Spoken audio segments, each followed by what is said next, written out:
Bismillahirrahmanirrahim. Nama saya Kai Khairil. Anda bersama saya dalam perkongsian Mayun pada malam ini.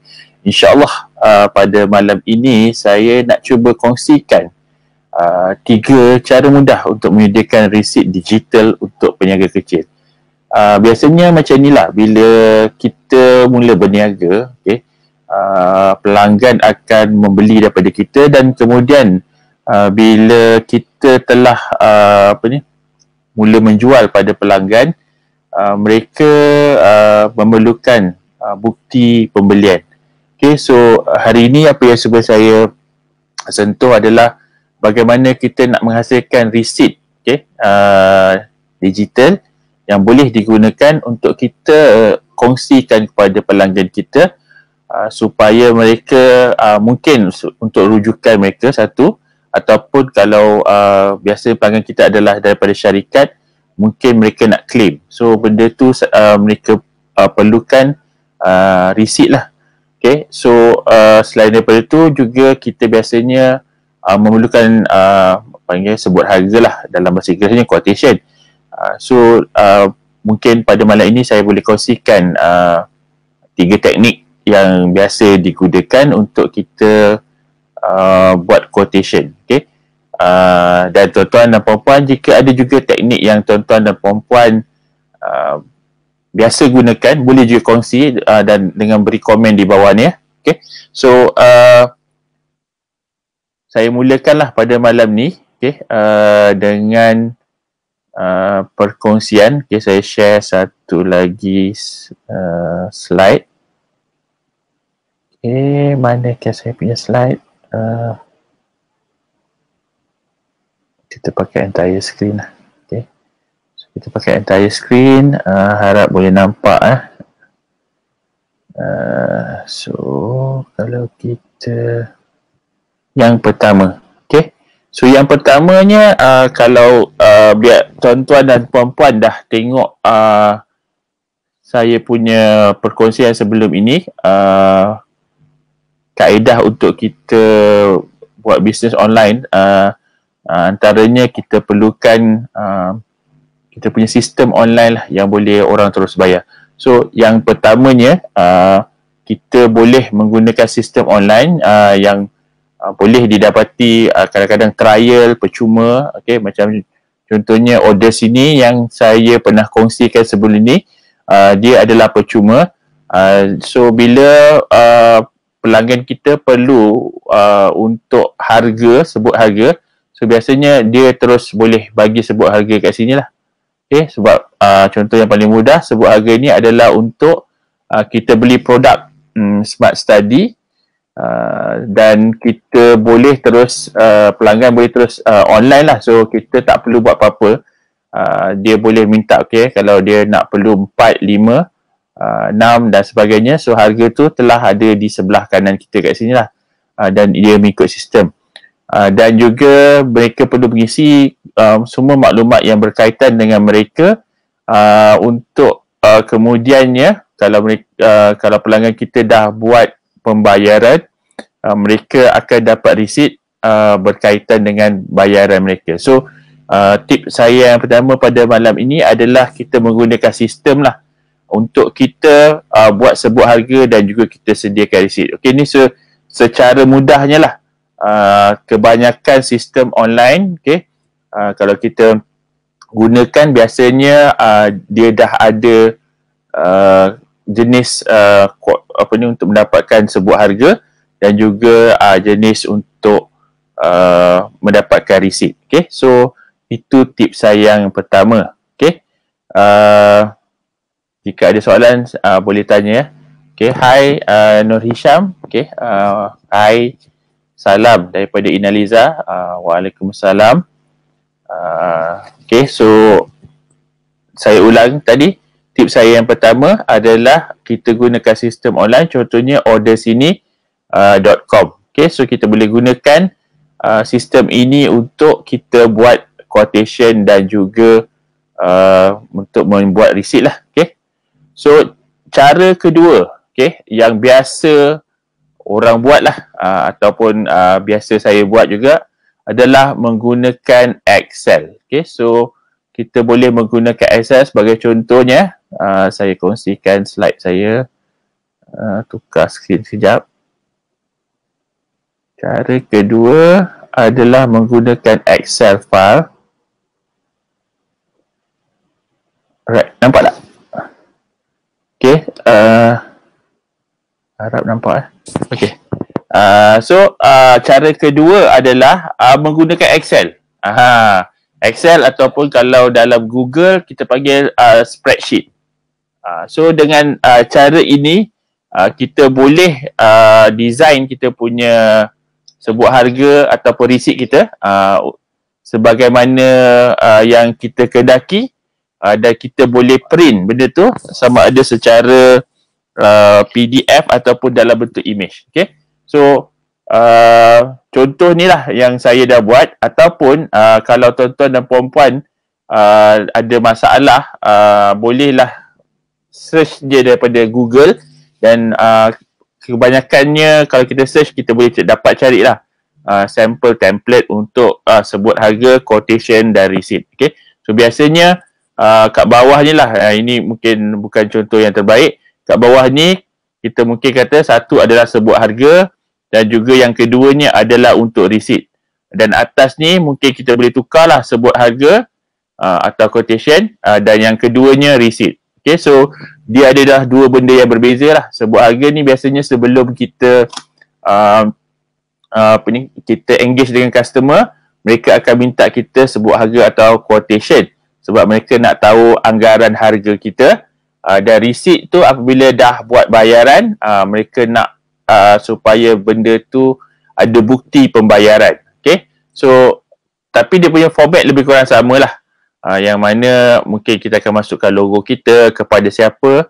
Okay. Mungkin alamat kepada pelanggan kita. Biasanya kita juga perlukan nombor quotation kita lah supaya kita dapat reference kita. Yang biasa kalau ni kita buat running numbers lah. Dan format dia adalah mengikut pada kita lah. Macam yang saya gunakan ni berdasarkan tarikh lah. So 16 tu tahun, 06 tu bulan, 14 tu adalah hari. Kemudian PBM ni biasanya kita relate to customer kita punya syarikat lah, nama syarikat ataupun nama orang yang minta sebuah harga tu. Satu tu mungkin adalah version nombor satu lah. Okay, kalau kita ada customer yang setiap hari keluarkan receipt, mungkin benda ni akan kita running lah 1, 2, 3, 4. Kemudian tarikh ni pun kita dah tahu. Okay, so kemudian ada title kat sini ataupun ada dia punya nama lah. Okay, dan kemudian apakah detail untuk kita. Dan kelebihan gunakan Excel adalah kerana dia boleh buat secara mathematically, kita boleh calculate lah. Okay, so kalau kat sini macam ni kita masuk equation, kita boleh tahu. Okay, kalau harga satu pack dalam RM6, kalau bilangan dia 100, so dia Excel terus bagi, kalau saya boleh show dia punya equation, maknanya formula show, tak ada pula show formula bah. So kat sini kita nampak ini adalah daripada gabungan daripada kolom E kali dengan E16 ni kali dengan kolom F16. So bila kita kali, kita akan dapat terus kat sini. Dan kita juga boleh contohnya bagi diskaun. Dan kolom bawah ni adalah kita gabungkan atau kita tambahkan antara jumlah dan juga diskaun. Okay, so ini sebenarnya amat mudah lah untuk kita buat. Dan biasanya bila saya nak print, so saya akan select kawasan yang saya ingin dipaparkan. Okay, biasanya kita akan buat go to set print area dulu. Okay, so set print area. Dan bila dah begitu, kita mula print lah file, kita pergi print.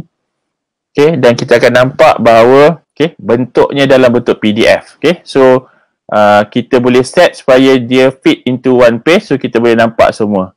So ini satu cara lah kita print PDF dan kita bagi pada pelanggan kita. Okay, So itu cara kedua yang saya ingin kongsikan pada malam ini, menggunakan Excel ataupun Google Sheet. Okay, kalau Google Sheet ni lagi best sebab bila kita dah create tu, sebenarnya kita boleh share terus link tu pada pelanggan kita. Okay, so itu yang kedua. Tapi yang ketiga ni lagi menarik. Okay, Just Ida, selamat malam. Nur Hisham, OIC. Jangan lupakan kongsi live ini boleh tag 3 kawan kita yang buat bisnes. Okay, so memang perkongsian saya adalah berkisar tentang teknik ataupun bisnes lah. Mungkin rahsia-rahsia ataupun tips-tips tentang bisnes. So itu adalah apa yang akan saya kongsikan dalam sesi-sesi saya yang sebelum ni, dan insyaAllah kalau dipanjangkan umur dalam sesi-sesi yang akan datang.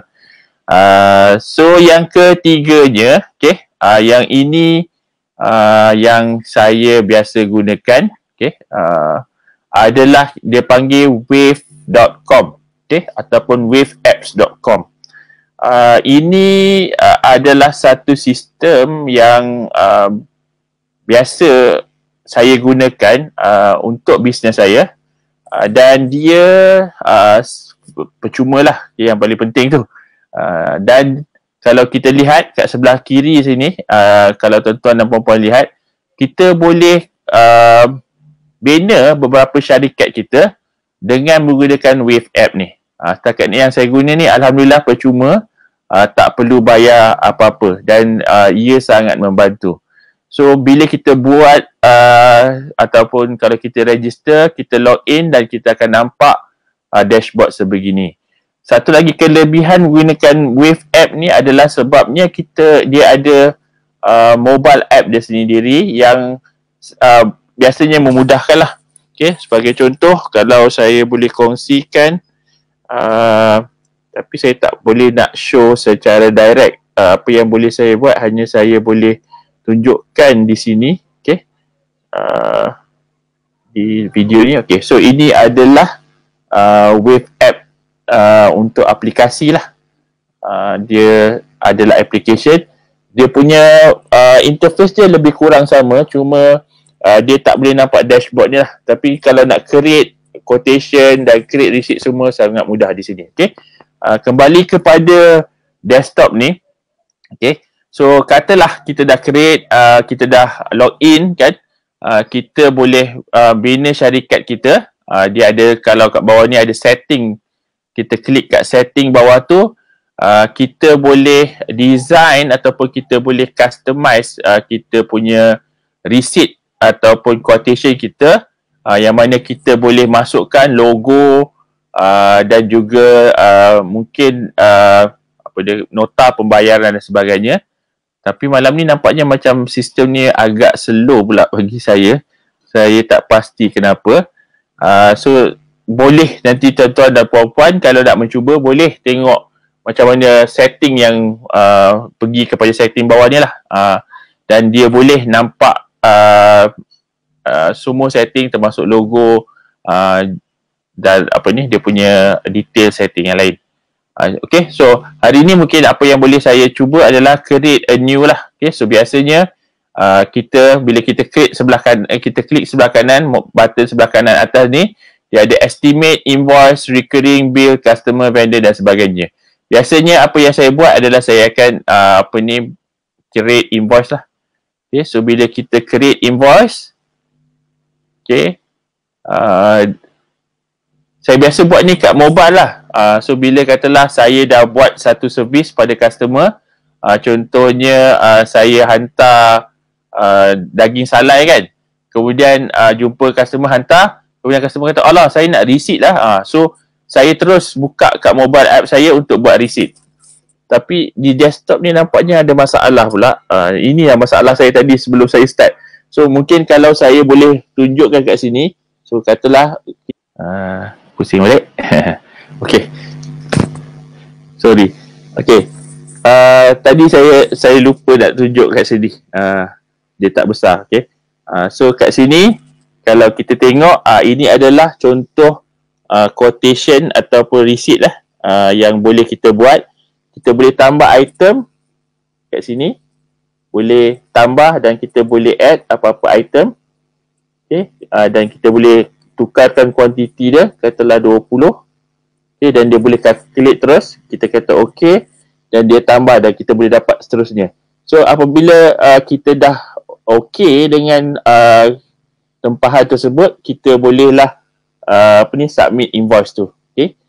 So sekarang ni kalau kita tengok ke atas ni, detail ni ya, bawah ni kita boleh pergi ke customization yang sebelah bawah ni. Yang bawah ni kita boleh pergi ke customization. Okay. So kalau dah okay, kita kata tadi item kita, item ni dah 3 item dan delivery. So kita start invoicing. Okay. So kita akan nampak bahawa dia akan send kepada email dan juga sebenarnya kita boleh send email pun boleh, tapi kena masuk email lah. Tapi biasanya saya akan ambil kat atas ni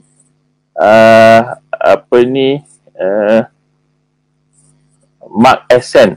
Okay, kita akan ambil mark as send dan dia ada satu item yang mana kita boleh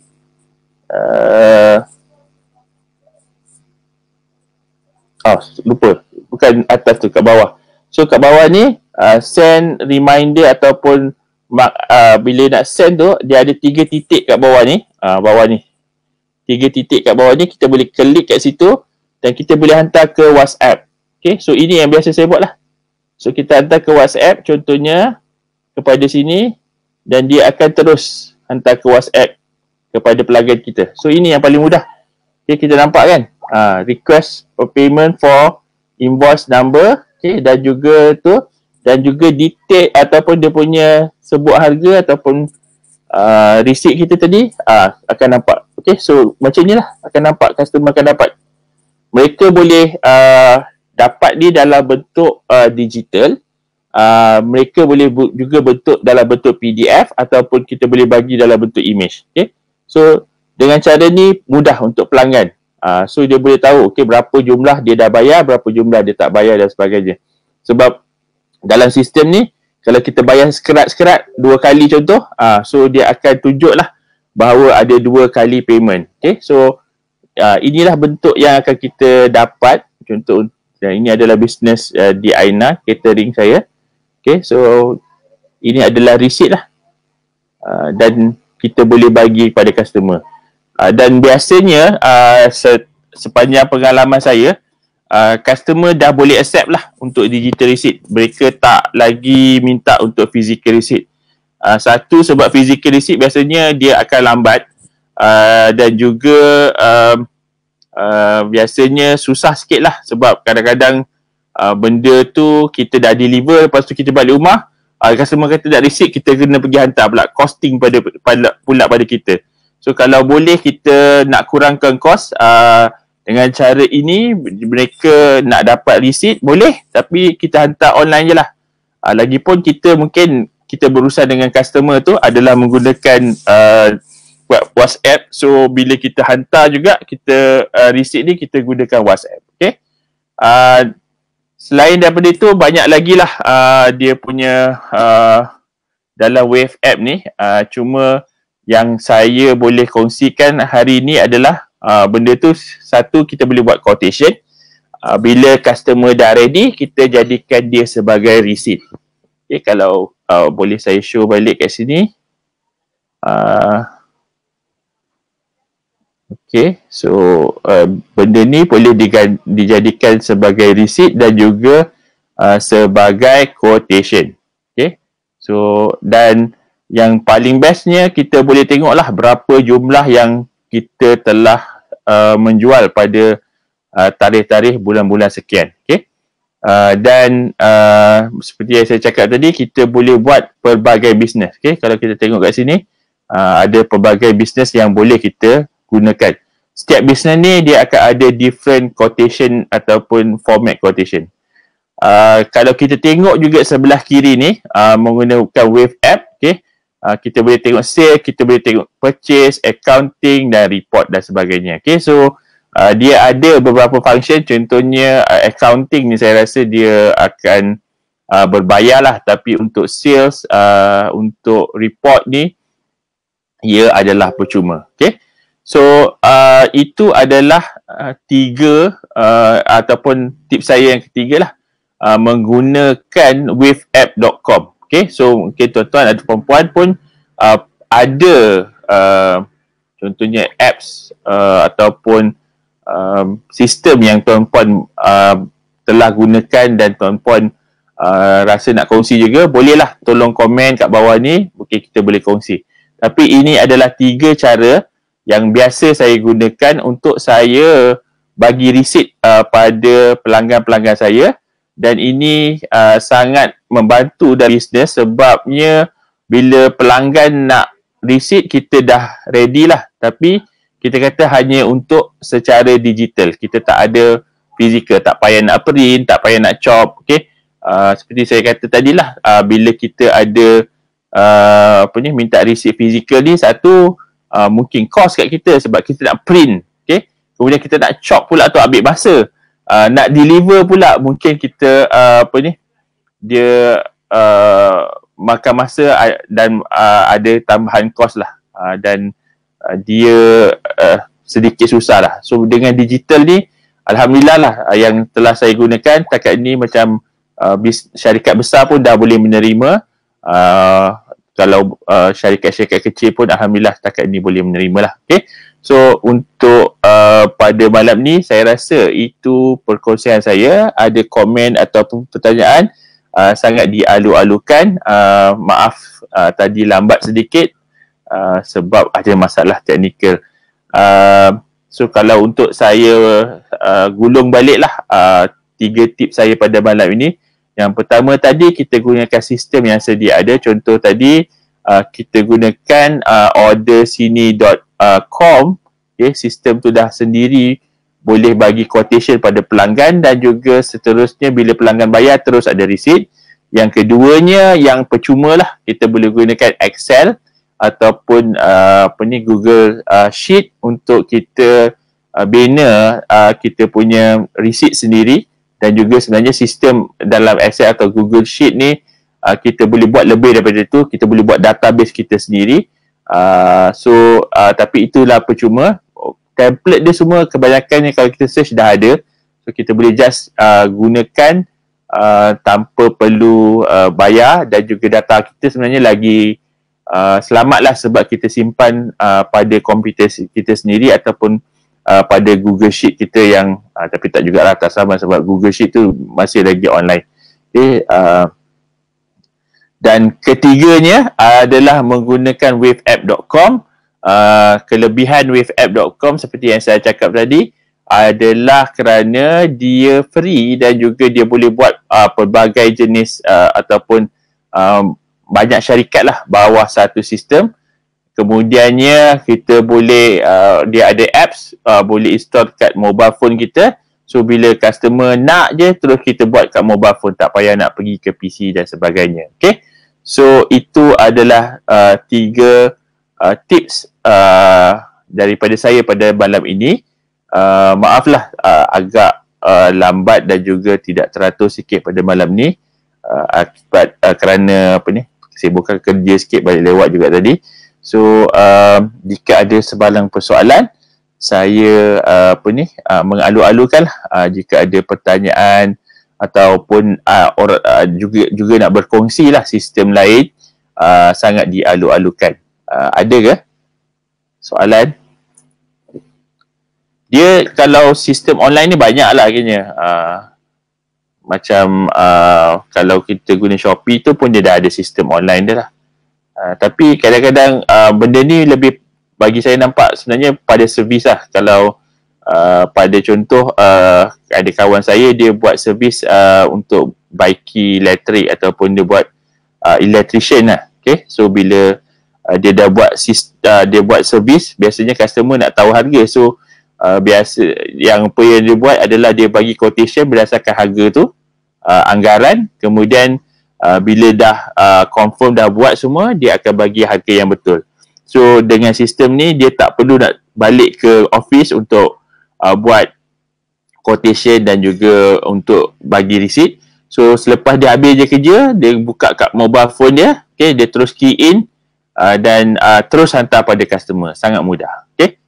So nampaknya tak ada sebarang persoalan. Okay. Jika demikian, saya ingin mengucapkan ribuan terima kasihlah kepada semua yang dapat bersama saya pada malam ini. Semoga jika dipanjangkan umur, kita dapat berjumpa lagi pada sesi yang seterusnya. Jika ada kalau tuan-tuan puan-puan ada sebarang permintaan lah, contoh nak suruh saya cover topik-topik yang tuan-tuan atau puan-puan terfikirlah, so bolehlah komen kat bawah. InsyaAllah kalau benda tu sesuai, nanti kita akan cuba cover. Okay. So tak ada sebarang soalan. Saya akhiri sesi saya pada malam ini dengan ucapan dengan tasbih kifarah dan surah An-As. Subhanakallah wa bihamdika asyhadu an la ilaha illa anta astaghfiruka wa atubu ilaik. Bismillahirrahmanirrahim. Wal asr innal insana lafi khusr illa allazina amanu wa amilus solihat wa tawasaw bil haqq wa tawasaw bis sabr. Assalamualaikum warahmatullahi wabarakatuh. Bye daripada saya.